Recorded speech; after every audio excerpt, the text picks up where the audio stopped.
When I looked at the potential locations to study in the book, I saw that Mexico was an option, and knowing a little bit of Spanish, I thought that it would be a little bit easier to study the area if I knew some of the language. And also, with it being close to the United States, I knew that there will be a lot of influence in my life and also in my family's life with influence of an area that is so close. So what I was wondering about was how expensive it would be to actually travel to the area, and what I discovered was plane tickets cost about $700 to $800 to go visit. So we might as well be talking about Central America here. So Chiapas is at the southern tip, southern province of Mexico. People know the beaches and the resorts of Acapulco, which I mentioned in the presentation in class, also Veracruz, but there is another culture that is present in this area. Now, the Mayans were defeated by the Aztecs were defeated by the Spanish. The remaining culture is Mexican with Native American roots. Will what remains of this native culture be defeated by Western ideas such as consumer culture and capitalism? Those were a couple of huge questions that I had when I was reading through this material. The meaning of consumer culture and also capitalism. So this is a website that's based in Chicago, and what it talks about is the language school in Chiapas, and the cost to attend the school is an average day's wage in a person's country of origin. So when I started looking at the area, I thought, is it happening out there? Is this happening somewhere else? What would be the opportunity for me to go visit and remove those barriers to entry? So you can see for yourself. So typically things that are out of sight are also out of mind, and having a chance to visit definitely raises the stakes of being able to understand the situations and the culture in the area. Products in the area that are grown, this slide talks about horizontal trade. Products that are grown are coffee and chocolate, and horizontal trade is more like a barter system or dialogue. So we do know about fair trade, and fair trade has been talked about a lot, but much like organic food or organic farming, what does it really mean? So to look at the history of the term fair trade and the ways that large corporations have co-opted it and used it against community groups and also against small producers and businesses is a way to understand glaring contradictions in what is happening in the area. So I saw this website about horizontal trade, and then I went to Google and typed in horizontal trade, and I don't know if in search engine optimization how it works, but this was one of the third things that popped up. So it's a huge term because we talk about vertical integration and things like that in economics and in business school, but to see horizontal trade tied so closely to this group here. So horizontal trade is about being rooted in your local place and at the same time being well connected to other groups that are rooted in their place. So in this sense, it's also described as translocal trade, which is closely related to sustenance cultures and the act of cultivating the earth and regenerating the soils that we stand on. I did get a chance to mention this in class, and this is Amazon.com, and this is chocolate for sale. So it does come from the Oaxaca sampler. It weighs 5.3 ounces. So people in the area are able to see what they produce, and when they sell to suppliers and brokers, they can see that the suppliers and brokers are saying, "Oh, we sell this for pennies, pennies for the pound, so we can't pay you a high price." So knowledge is power. Farmers can't be manipulated and lied to about the quality of their product. An internet connection or cell phone with access is an arguing tool for a fair price. And this is the example of scaling across in an interconnected world.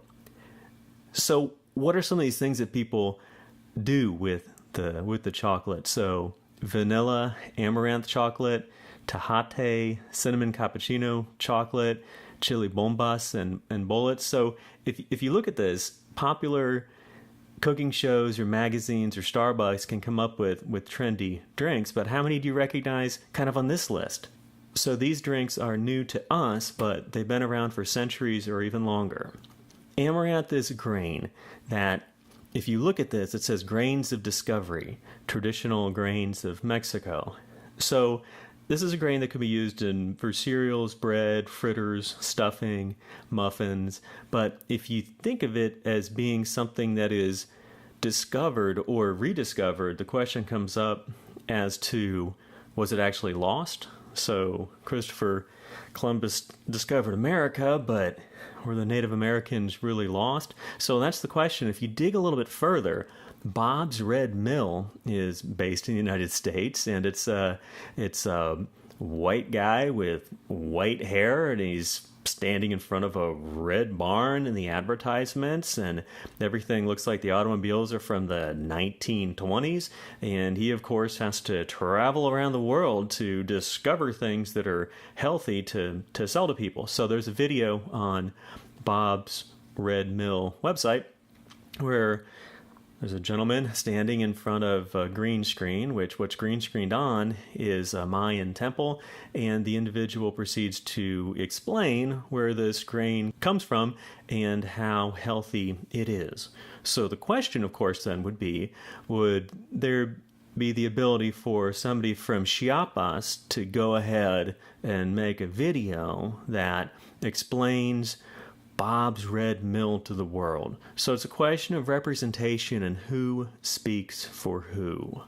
That's My Dinner on Display is an article written by Gloria Jean Frank. So she traveled to a museum and she saw dioramas of a First Nation family eating around a fire.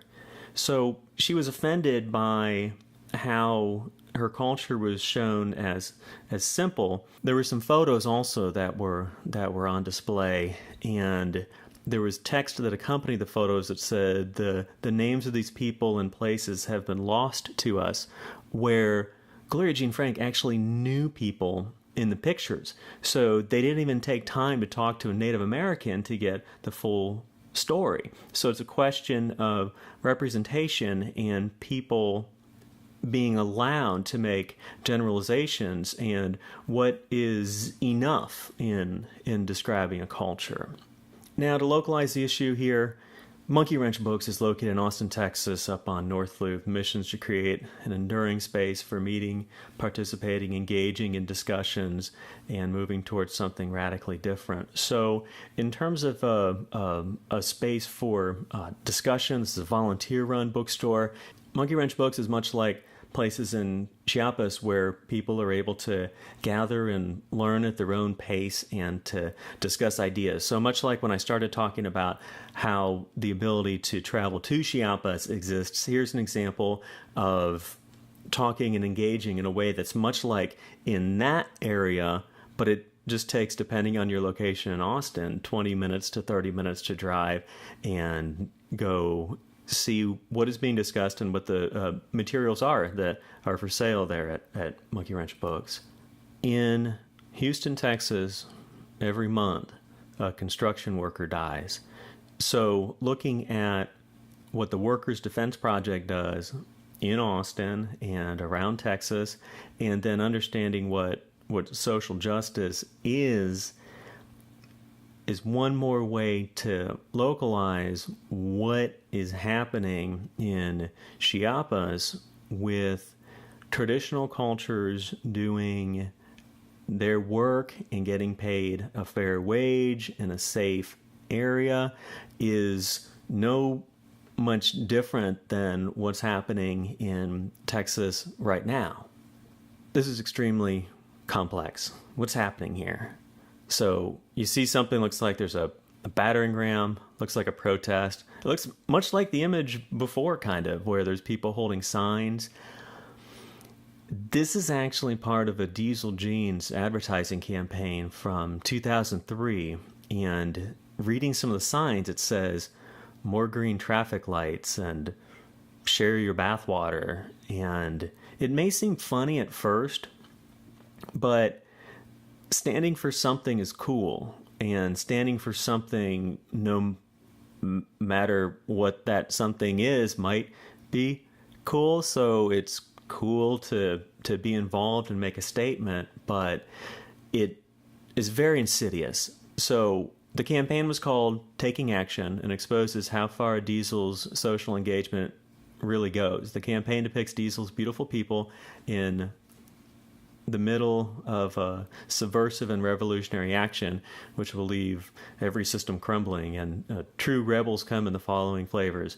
So respect your mom, free the goldfish, bowling is beautiful, marry young, hold more hands. So I just want to take a moment to go through and highlight these 13 slides that I had created for the group presentation, which the group had decided we didn't quite want to take this direction and didn't want to we wanted to stick more closely to the material that was in the book, but I couldn't pass up the opportunity to share some perspective on how I had interpreted the work. And I hope you have enjoyed this, and any questions, I would love to talk further with anybody. Thank you.